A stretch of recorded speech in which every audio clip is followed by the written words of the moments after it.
guest is Chris O'Connell, an entrepreneur that scaled and sold his £25 million recruitment business, better known today as a business mentor, leadership coach, and NED. In this fascinating episode, Chris talks around how his childhood trauma played a big part in the relationships that he's built both personally and professionally. He gets vulnerable and removes the mask and talks about how the abandonment issues have played a theme through his life, but more importantly, how his self-care and self-investment has enabled him to become the best version of himself. A great episode, and one I think you're really going to enjoy.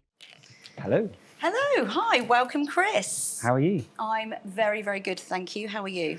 Very well. I've just come off climbing Mount Kilimanjaro, so actually I'm a bit battered and bruised, but I'm also very proud of myself. So you should be. That is an absolutely incredible achievement. Well done you. Yeah, still sinking in at the moment, actually. Yeah, that is that's phenomenal. Yeah.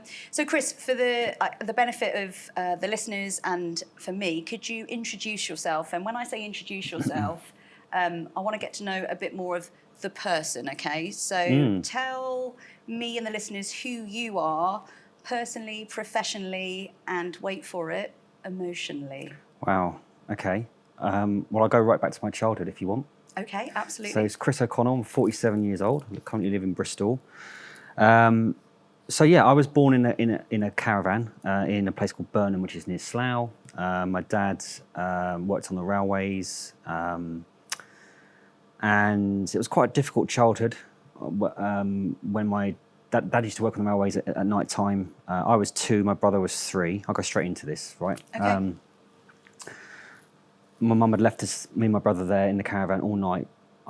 My dad found us sort of 5 o'clock in the morning. I was naked, hanging out the window. My brother had raided the fridge, was sick everywhere. So my mum basically abandoned us, took whatever possessions my dad had, and basically fucked off. Didn't turn up for any court case. The police found her and basically said she didn't want anything to do with us. My dad wasn't able to look after us financially, emotionally, psychologically. He was quite a simple man, wasn't very affectionate. There's no way he could handle 2 young boys to look after us. So I was fostered, me and my brother were fostered for 4 years, from the ages of 3 till 7, which gave us an idea of what a family unit would look like. And then my dad took us back into a council flat, and we still had to get up early. I remember having to get up at 5 o'clock, walk to his work, and then walk to my school on my own. So from a very young age, I was very kind of self-sufficient. I was like, my foster mum said I was the parent of the family, even at sort of 3 years old. We then moved into a council house. He remarried. And unfortunately, that person was very abusive to me, physically, mentally. Used to kind of hit me around quite a lot, lock me out of the house quite a lot. Bolt the door from the outside, even in the freezing cold. She'd say, "You can sleep outside, you fucking bastard," all this kind of stuff. And just made me feel really kind of worthless. I did all the chores around the house. My dad had multiple sclerosis. The stepmom just didn't. She had a mental age of about 10 or 11, apparently. So she wasn't able to be a mother.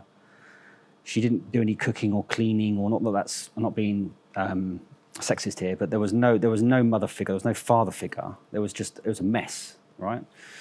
Her diet was chocolate cake and Coke and crisps, all, so there was no like meal times, there was no structure, there was no process, there was no nurturing. So I wasn't taught how to be loved. I wasn't taught to love. I didn't know what love was really, because I wasn't given the affection by any of my parents, which made me feel very inferior, different, unworthy, isolated. I got beaten up quite a lot at school, got taken the piss out of quite a lot, called a pikey quite a lot because we used to get all our stuff from charity shops. So look, everyone's had their different adversity, but my childhood was very difficult for me. I was very shy. I managed to get to a grammar school, but in the last year didn't complete a full year, so I skived off at least one day. I didn't complete a full week. I skived off at least one day per week. Used to forge my dad's notes, get on my bike, ride around, and quite a few times ride to different train stations, and contemplated suicide even at the age of 12 and 13 because I just wasn't. Wow. I just didn't feel normal, really. So I then joined I left home really early and joined a company called S3, which most people will know listening to this. They're a £1.4 billion business, 3,000 or 4,000 consultants worldwide. I joined the main office as a resource. I did quite well. They asked me to go with them to set up a Bristol office. So I moved to Bristol, which was an amazing thing for me to get out of where I was. Then became the worldwide top biller for the whole group. But after 6 months of moving to Bristol, I met an Irish girl and we got pregnant very quickly. And unfortunately, we broke up just as Kieran, my eldest, was born. So then he was taken away to Ireland for 6 months. I didn't see him for 6 months, which killed me. I remember being in lock-in in a pub, and the feeling of not seeing my son it will stay with me for the rest of my life. I just felt bereft of anything. So whilst my career was going really well, I was rising up the ranks and smashing it out of the park. I was choosing the wrong partners. She was a very aggressive woman as well. And it was almost like I was living two lives. I'd put my suit on and become this person, this stoic salesperson who could sell ice to Eskimos. And literally, out of every single person in S3, I was the number one. I was just this brilliant salesperson. Fastest person to get to 30 contractors, S3's top biller. But then personally, still had all this stuff going on with my emotional state, not feeling loved and jumping into different relationships, all that kind of stuff. Moved to London with S3, did loads of great stuff there, and just knocked it out of the park. I decided to leave and set up my own business in 2003, called Timothy James, and you know that very well because you worked there. I did, yes. Which we can delve into. And as you know, in 9 years, we got it from nothing up to £25 million. It was one of the best, if not the best, recruitment businesses of its time, and still probably people say to me now that that's still the case. We got 3 offices, won 14 industry awards, and it was just one of those businesses that it just flew, didn't it? We had a great culture, and I really enjoyed that experience. And as the business grew to that sort of level, I wanted to go into Australia and Paris and really, really grow the business. But Pete, my business partner, walked in one day and said that he didn't want to do it anymore. His wife just had his 3rd child, and so I was kind of lumbered, really. We had to find a buyer for him. And the business was worth anything from 10 to 20 million quid at the time, I think. So I didn't have that money lying around. So before we even put it to market, we got a few offers. I got a really good offer that was amazing, which I accepted. That then fell out. And then we got contacted by a well-known private equity house. I did a deal with them. Pete left. I stayed on as CEO, kept my 50%. The first year was okay. And then gradually, the private equity house took over in a way that destroyed the business. The business was built on culture, camaraderie, growth, fun, spending money. And they did the opposite. They forced my COO kind of out, really, other people out. And then the culture was destroyed, really. I played a part in some of this myself, which we can go into, but how it transpired was I had to take them to court. It cost me £600,000 in legal fees, and I ran out of money, ran out of energy, ran out of sanity, really. And they had me on my knees, and I had to do a deal out of court for a very, very low sum. So essentially, that period was me losing my business in a very public way. It was like a crash and burn downfall. I was a celebrity in my own right, without being too grandiose, in my own city and industry. And it was transpired that there was different stuff going on, gross misconduct charges. I had to stand up for myself, and I lost my business, lost my integrity. I lost 7 houses. I got divorced, lost access to my children, had suicide attempts. And it felt like I was almost like a murderer, because when I lost my business, it felt as if everyone was just looking at me, and it felt as if they felt I deserved it because I was a maverick CEO. I was involved with the business. I got involved with relationships in the business, and I admit that. but I was also the driving force of that business as well. And I think I stand by myself to this day. If I wasn't how I was, the business wouldn't be where it was. But it just felt like my whole life had crumbled before me. I felt hated, I felt judged, I felt I was in a goldfish bowl. And I thought, how the hell can I come back from this? At the time, I was having difficulties with my marriage, and I left the family home with 2 bin bags, sleeping on Airbnbs. And for like two or 3 years, I was depressed, man. I wanted to kill myself a number of times. I just didn't know how I could come back from it. But I did. I did a talk I was invited onto a webinar on LinkedIn, did a talk on vulnerability and leadership, funnily enough. And people kind of took to me. And I started to get traction on LinkedIn, starting to get lots of likes and comments and feedback. And I started to harness that. And instead of kind of being the victim of it, I was open about it and talked about my highs and my lows and losing the business. And the business owners that I was speaking to, they kind of resonated with it. And it got me some clients. And I started to build a mentoring, coaching business now. I've helped over 50 recruitment businesses build, scale, and grow. I'm very reputable, got loads of references and recommendations. And, I'm one of the go-to guys. I've been voted one of the top advisors in the sector and I've kind of made a new life out of what happened, which I'm very, very proud of. And that journey's been very difficult. So now I'm in a good place. Being on Mount Kilimanjaro was an interesting one because it made me reflect on who I am. I've still got this thing where I judge myself too hard. I'm my own worst critic. But finally, I'm proud. It's only been like 2 years ago when I've started to realise, I did build a £25 million company. I did do this, I did that. So that's a long introduction. No, it's wow. I mean, where do I even start with that? I think first and foremost, thank you for sharing. I think what's very evident is that you've had a lot of trauma in your life, and there's been huge pockets of vulnerability, be it from childhood, adolescent, through to professional capacity in the workplace as well. Yeah. And actually what I notice a lot when you sort of discuss it, and, there's a lot in there, Chris, but you discuss it in a way that shows a lot of acceptance over your journey. But I guess my question to you is how do you deal with that trauma? Because you've just described in the matter of 5 minutes from childhood to present day in terms of some enormous chapters in your life and huge pockets of vulnerability, moments where you're saying that you wanted to take your own life. And actually, it's devastating to hear that. But how do you deal with the ghosts of the past, really, if you like? How do you deal with those? Wow. Yeah, I have had a very eventful life. It's like, it's not just one thing, it's about 6 major things, as you've said, like losing my mum, my stepmum, losing my children, losing my business. Jesus Christ, there's other stuff as well that we can talk to. How do I cope with it? I think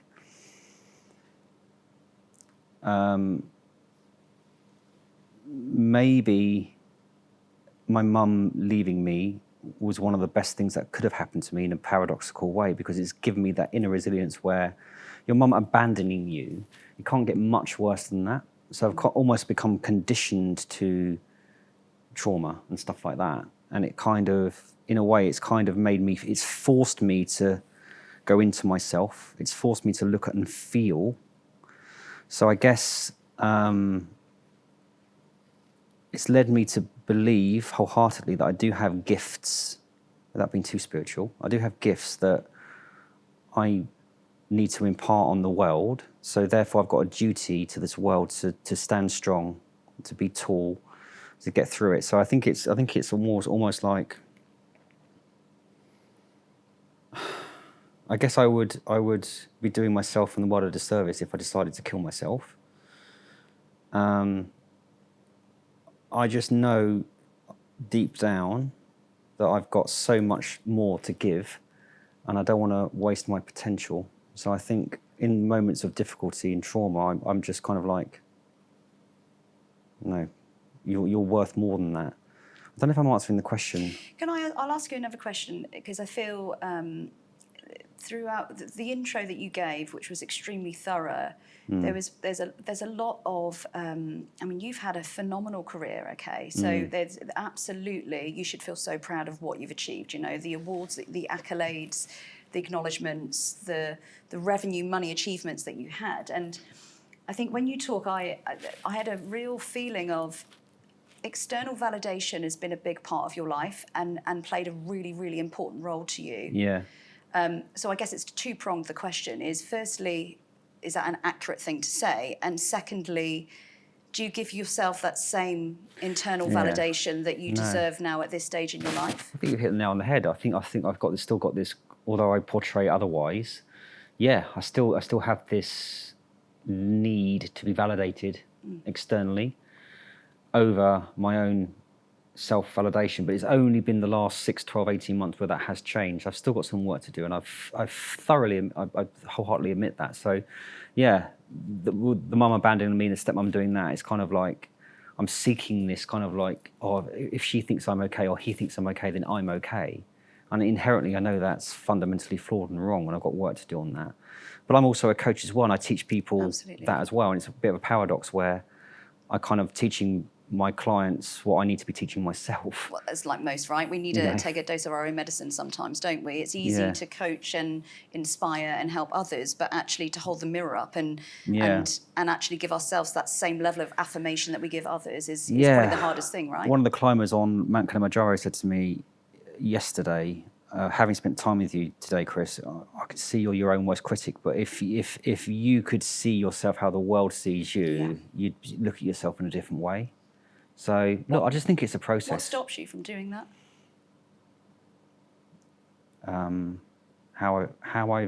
This sounds like a cop-out now. I guess I've been conditioned to feel from birth, pretty much, or from the age of 2, that I'm not worthy. So I've got 40 years or 45 years of unwiring to do. What stops me? The answer should be nothing, really. So I mentioned ghosts of the past, and I think, and you rightly brought up the fact that I've known you for 15 years now, so it's a long time, and our relationship started when I worked for Timothy James Consulting, your company, which was a fabulous chapter for me prior to setting up my own company. So we've mentioned ghosts of the past, and I think that's probably a good place to kind of go back to. You had a journey in terms of your partner leaving the business. You had investment coming into the business as well. Talk to me about that particular journey around how you felt, because I guess what we're talking about here is potential rejection and abandonment, because you know what, a lot of this stems from childhood, and you've probably experienced that in a professional capacity as well.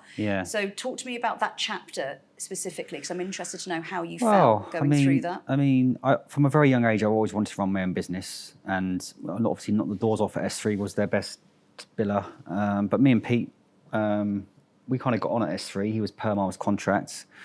We decided to join forces, and it was brilliant. We were good mates. It worked really well. The first 3 or 4 years was brilliant, and then we decided to kind of like, instead of both doing everything, we decided, right, Chris, you do contract, Pete, you do permanent, and that worked really well. And we built this amazing business. But like with any relationship, be it business, be it personal or professional, you know, there's highs and lows, and there's different methods and different thought processes. So I think as the time grew, I think we kind of grew apart a little bit.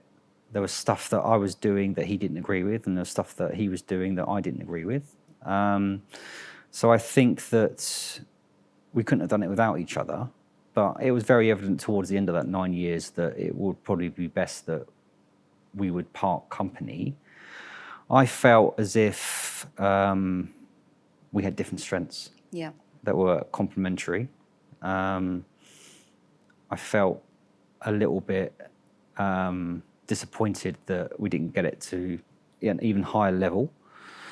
I felt as if I had to make a decision on getting someone in to replace Pete as quickly as possible, because the longer it went on, you guys knew that there was fractures. We couldn't continue in the environment where Pete wasn't really in the office because he was thinking of exiting. The gossip was there. And at the time, the deal felt right. Looking back, it was a really bad decision from me to go with them. But at the time, I thought it was the right decision. So I felt a little bit hijacked, a little bit... I didn't really have a choice other than to go with that deal. So, I guess it's another loss, isn't it? Losing my business partner, then losing my business. There's a series of kind of like abandonment type scenarios in my life. Yeah. And I've had that with relationships as well. So, therefore, I can blame external people and external situations, but I'm the common denominator in this. So I've got to look at that, which I have been doing. But I'm 47. I'm in my prime. There's loads of time. You are in your prime. I do want to touch on that because I think I do know you very well. And I think, you know what, it was a very difficult chapter for you, I think, when the business ended. Yeah. And I think what the part that I really struggled with was the negative social media attention that you had, the negativity from people that maybe had an opinion on you and how you run the business, and that must weigh heavy. I mean, in terms of post the business, Yeah, my or God. you exiting the business, should I say? How did that unfold?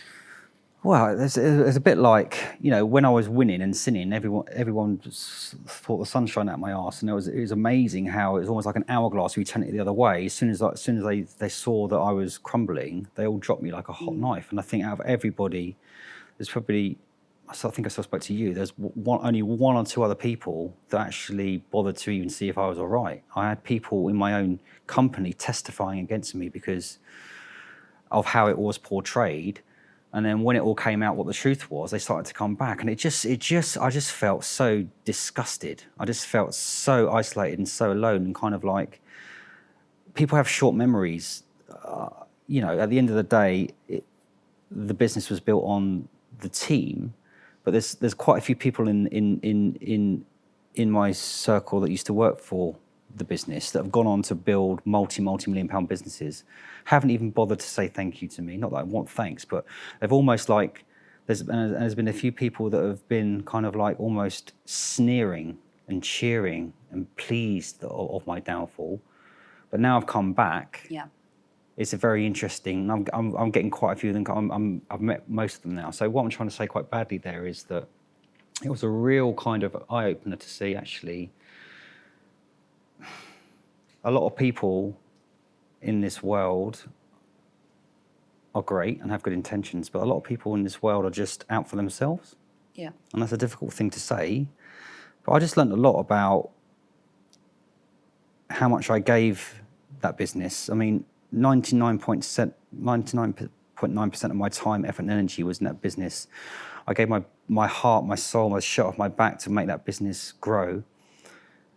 And yes, I made some mistakes, but I don't think I deserved the negativity I got and the lack of appreciation that I got, because a lot of the people that joined the business joined from nothing. And here's the thing, you know, we are human beings. No one is perfect. No. And, you know, when you look at, anyone looks inward at their life, you know, be it from a parenting point of view, career perspective, relationship perspective, I've made a gazillion mistakes, and I'll probably spend the rest of my life making mistakes, okay?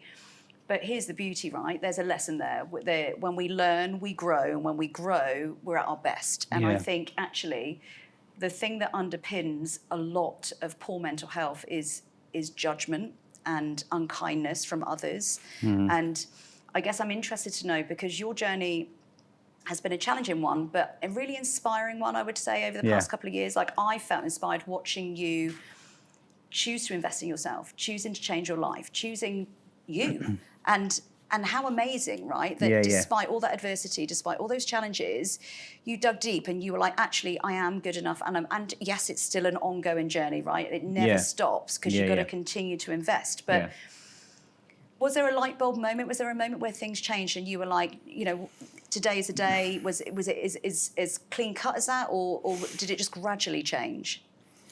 I think it was a gradual thing. I just kind of sat down. I think I sat down one day and wrote down all my achievements. S3's top bidder, built a £25 million business. But I just thought, and I looked around and I thought, I'm down, but I'm not out, right? So hang on a second, what can I do? And I think LinkedIn helped me quite a lot. Yeah. I think my vulnerability is my strength, and I instead of cowering to my vulnerability and my, it was a paradox, right? You know, a CEO of a £25 million business. I used to shit myself when I had to stand up in front of the team and do a presentation. I always pass it on to my COO or to Pete. So I still had this stuff. So I think that it was a process, and it still is a process, but no one can take it away from me, what me and Pete did and what we did for that business. And there's not many people out there apart from you and other people. It's one of the people that have, I mean, for you to go on to do what you've done, by the way, is congratulations. This is now bigger than my business, I think. And it's a great feeling, right? But as you know, at the top, it can be quite a lonely place, can't it? Absolutely. And I think going back to that self-investment piece, this is where it's really important, because actually it can be lonely. And I think that self-care, that self-investment, you know, be it through therapy, be it through webinars, be it through social networks, whatever that may be, I think just having a source, like the ability to turn to someone and be honest and truthful about your feelings, and not being afraid of showing vulnerability and not fearing the judgment of others it's taken me a long time, over a decade, I would probably say, to get to a point of comfortability with it, and it's ongoing as well. Yeah. But it's hard. I think what worked for me was that I probably didn't have a choice, but I was kind of, as you know, I was quite open about it. Even on my banner, I think I've built and sold a £25 million business, but I've told the world that I've lost it as well. I didn't try to cover that up, didn't try to hide it. And look, I was 26, 27, 28 as a millionaire. You know, I was doing stuff I probably shouldn't have done as well. But I defy anybody in that situation not to make mistakes, as you say. So I think that I wouldn't change anything. I wouldn't change. I'm not one of those people that have any regrets. I mean, with that.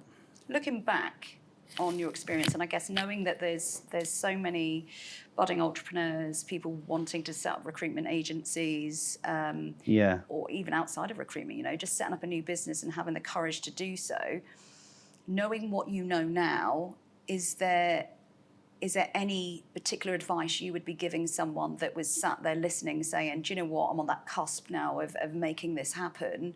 They're at the beginning of that journey. Is there any advice that you would give them that you believe could be invaluable? Yeah, I think that building your business is one of the most rewarding and fulfilling things that you can do. But where I went wrong, I'm not saying this is going to be the same for everybody else, but I put so much into that. I equated the size of my business to the size of my self-worth. Yeah.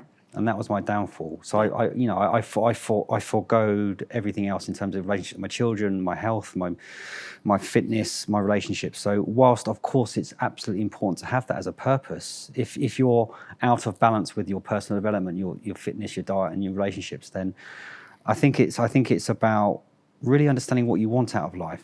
But unlike me, you're not. You know, I'm not saying we have to compare, but you're not necessarily blowing your trumpet all over LinkedIn and all that kind of stuff. I think it's obviously you're very, very proud of it, and I think it's about being proud. But actually, it's about how you feel about yourself. And I've been on my knees. I've been close to bankruptcy because of what's happened. I've been happier having much less money, much less exposure, much less being in the limelight, where I'm just living a life where I'm looking after myself and I'm feeling the right stuff. And don't get me wrong, you've got to have a relationship with money. You've got to have aspirations. Absolutely. But and there's nothing wrong with liking nice things. No, and of course not. Going on nice holidays. But I think actually at the core of that, there's something bigger and greater, and that's an internal happiness. And it's actually, not many people sit back and go, what do I want in life? What's going to make me happy? Like, what's going to make me feel fulfilled? To get up in the morning and know that I'm giving back, making a difference. Yeah. And that's what you're doing now, right? In terms of your coaching and the NED side of yeah, things. I think that's what I learned, because people say they care, but they don't really care whether you've got 15 million or 150 million. It's how you, for me, a successful life is how I make others feel and how I feel about myself, and the rest is is nice to have. Oh, absolutely. And you know, you've got children as well. You've got 3 boys, and I always say that actually, if my daughter grows up knowing that I'm an honest, decent human being, then I've done a good job. And I think you kind of work backwards from there, don't you? And actually, the actions and the behaviours and the steps that you take are to fulfilling your own internal happiness, but knowing that you're doing it with integrity and honesty is like the best feeling ever, right? Yeah, and I think sometimes I learned the hard way with that. I think I got too big for my boots in a way, and At least you're honest. Yeah, and that's it. And you know, I don't mind admitting that, but you know. But that's okay as well, right? Yeah. I think going back to the point that no one is perfect, and I think accepting that mistakes are inevitable in life is actually, it helps you get to a much healthier, happier mental space, because we don't need to beat ourselves up with a big stick. I think it's accepting that actually challenging chapters will happen and we'll learn from them, and then we move forward, right? I've got to ask you a question. I know you're obviously the host here, but were you surprised, or how did you reflect on, maybe you didn't, but because you know me very well, the CEO Chris O'Connell of TJC versus the Chris O'Connell now, it's a different person, right? 100% a different man. And I think, you know, this is why I was really excited to speak with you today, because you know, we have lunch, we catch up, and over the years, you know, I've probably seen you at very low points and equally really high ones. So, I mean, there is no comparison now. I think Chris O'Connell of the past, years ago, was so consumed with what others thought and so consumed with the status attached to it. And I think that's, I hope you don't mind me saying that. No, of course, yeah. That it was really hard to even build a relationship with you. And I think that was difficult. Right. But hey, go back to your intro.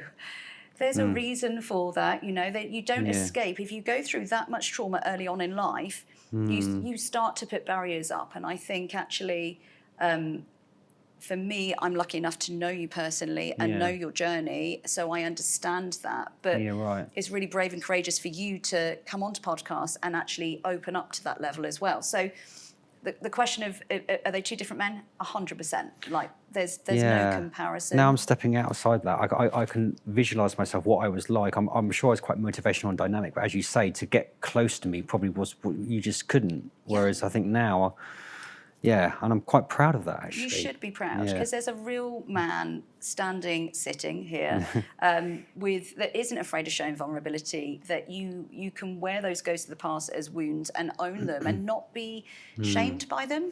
I just think I've learned that hard way, but I think there's a lot of people that are like me, but in a different way, where people they do wear a mask and they're functioning.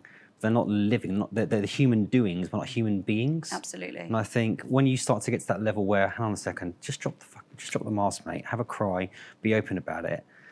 That's where the strength and that's where the wealth comes. Absolutely. I think, you know? But this is huge as well. You know, I guess the whole point in this podcast is we're turning experience into education, and we're hopefully now providing others with a platform for hope that actually it's, you know, you can go through these chapters in your life, but there are positive aspects in the future, and there are ways and means in which you can turn things around. And I think you are living proof of that, that actually you continue to invest in yourself. But more importantly, you're not hiding from your past, you're owning it. And I think there's a lot of admiration and respect that I have for you for doing that, which I think is absolutely incredible. We've got some cards. So before you come on air, we did, you picked at random 2 vulnerability cards. God, here we go. Because this is getting to know you, Chris O'Connell. So one of the cards that you picked was, if you could guarantee no one would judge you, very apt, is there anything you would change or do differently? Yeah, I would love to be this version of Chris O'Connell when I was running my business, because I feel that business would be literally one of the best out there in the world. Because I feel as if if I could show my vulnerability, if I could have shown my vulnerability early in my life, I would have done that. But I'm at a stage now where I don't think there's nothing I don't want to say. I'm open about anything. So no, I've broken down. I've cried on LinkedIn before. Look, I am what I am. I make mistakes. So the answer to your question now, I honestly feel there isn't anything that I'm ashamed of or I'm embarrassed of. Although it's a weird paradox, right? I'm sitting on a podcast here. This is going to go out to thousands of people. But if I'm at a dinner party with friends, I still get anxious and vulnerable. It's a weird thing, right? Yeah. Because So- is it? Do you think there's a sense of, I don't know, is it, are you able to kind of shield that vulnerability in this capacity? Because actually, is there a formal element to it? And I mean that in the nicest way possible. No, you're probably right. You're probably right. Because, like, again, it's like for me, it's just like maybe this is a little bit of a not a performance in a way. Maybe it is in a way. So maybe I still am doing that. But again, hey, look, we said it's an ongoing journey. Yeah. And I think the fact that you recognise that there's still work to do, but then that's you getting comfortable with you showing up as the true, authentic Chris O'Connell. And I think I know who that is. Yeah. He's a great guy. Yeah. And you should be really proud of all of your achievements and who you Yeah. are. But it's just that dialogue in your own brain. You've got to continuously tell yourself, right? Yeah, I think it was about 2 years ago, wasn't it? When, I was feeling. We were speaking, and you sent me that book. I was feeling really. I think I was financially in a really bad situation only about 2 or 3 years ago, but now I've built it all back up, and I'm great. And you were there for me, and like with I wasn't afraid to kind of be open about that. And I think where people go wrong is that the fear of judgment about losing your status, losing your money. I think you're better off just being open about it and just getting it out there. And it's not easy to do, but... And the interesting thing as well around judgment is, it traditionally stems from external judgment, okay, that fear of being judged by others. But I think if we moved into a world of we can't change it, right, okay, everyone is a judge to a certain degree, and they're all going to have an opinion. But if we stop judging ourselves, life changes. And I think that's the game-changing moment, isn't it? Yeah, that's it. And we are what we think as well. I think we're all human beings. Yeah. Is the answer to that. And how do you deal with self-doubt or self-critique? It's and look, I'm human, so it happens. So I'll feel the odd moment of imposter syndrome or self-doubt or self-critique around, be it body or whatever, parenting, whatever it is. But I think for me, it's that positive affirmation piece. So I do mirror work with my daughter as well. And when she's feeling down, I'll be like, right, 5 good things, go. Not necessarily physically, mentally, whatever you see, tell me what you see. So it sounds a bit airy-fairy, but for me, it's changing that dialogue in my brain. It's saying I am enough, and it's constantly doing it. It's almost reminding myself of what I do and what I stand for is amazing, and I am a good person, and I deserve happiness. And I think repetition is the key. You have to continue to invest in yourself, but you have to continue to say it out loud. Because actually it will get lost, and then before you know it, you've gone backwards, not forwards. So totally. Yeah, there's no quick, hard, fast rule to that. I think it is just repetition of positive affirmations, and and pressing pause when I need to. And I'm very good at doing that. I think if I'm burning out, I'll press pause and I'll take a step back. Yeah, no, absolutely. I think we're all human beings, aren't we? And I think that sometimes slowing down to speed up, and that's where I went wrong as well. I kind of no wonder I burnt out so many times, because it was almost as if what was I doing it for? I got to 10 million, 15 million, 20 million. I think I was doing it to prove my mother wrong, my dad wrong. And I think the point I'm trying to make is that your why is really important. Do it for yourself. Absolutely. No one else gives a toss anyway, to be honest. Absolutely. But how liberating, because if you're doing it because you've got a chip on your shoulder for so many years, and eventually that chip falls off, and you start doing it for yourself, then wow, that is what a fabulous chapter to be living in right now, and actually sometimes just to pause and remember that, I think is enormous, isn't it? Yeah. Right, let me ask you this question. So question 2 that you picked at random, Chris. What were the most challenging moments of 2023, and what pearls of wisdom are you now taking into 2024? Wow, okay. Well, 2024, quickly, I just climbed Mount Kilimanjaro. That was one of the hardest things I've done. That's incredible. And I ever do. 2023, I think I was in a relationship with somebody. Okay. And that relationship ended, and it broke my heart. So that was one of the challenging things the challenging things of 2023 to kind of, for one of the first times in my life, recent life, to feel love and to be loved and be in love with somebody, for that then to end really, really, really, really affected me in a quite a profound way. And I did a lot of, I think I listened to about 7 different kind of really intense kind of how to heal love podcast type things. And I went into this real deep emotional journey of self-discovery that I came out of there really strong. So I think it was one of the worst things that happened to me, one of the best things. It made me really look about what love felt like.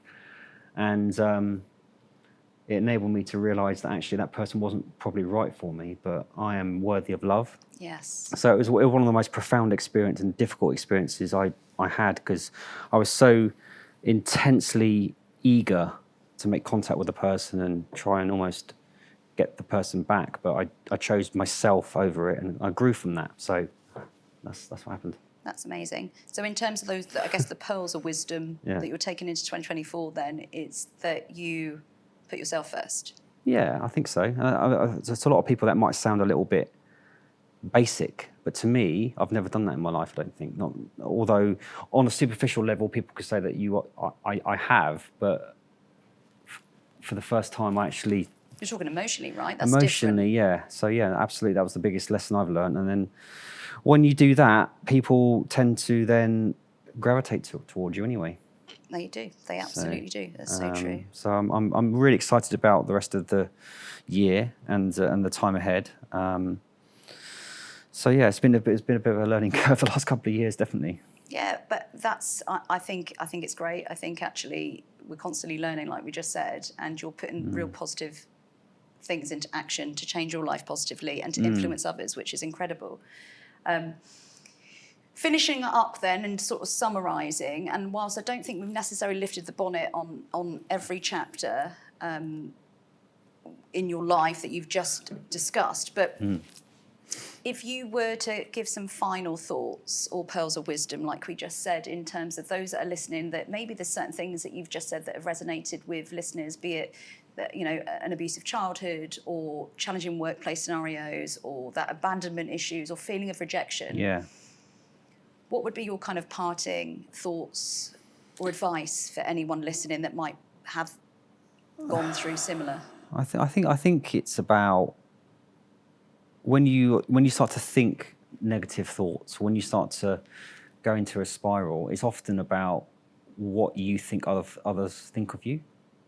And the most important thing is what you think of you. And that sounds very straightforward, but it's about that self-love piece. It's about, in this world, people come and go.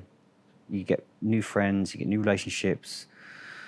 But the best and only relationship you need to have is with yourself. So it's just about wake up each morning, do some journaling, write down some positive affirmations. We're all worthy of love, and the only person you need to feel love from is yourself, and everything else is a bonus, actually. You don't need to feel love from anybody else. And that sounds like a difficult thing to comprehend, but I think a lot of us forego ourselves for other people, and we people please too much. I certainly do. But please yourself first in the right way. Yes, I think that's very sound, very relatable advice. So thank you. It's been a pleasure. And yeah, just to echo what I said before, you are an inspiration and you should feel really proud of what you've achieved. And long may that self-love and self-investment continue, and rid ourselves of the worry and fear of others judging us, because yeah, you're in a good place, and yeah, it's great to have you here. Well, thank you, and I'm very proud to be on your show and all your achievements as well. Thank you, Charmaine. Oh, thank you.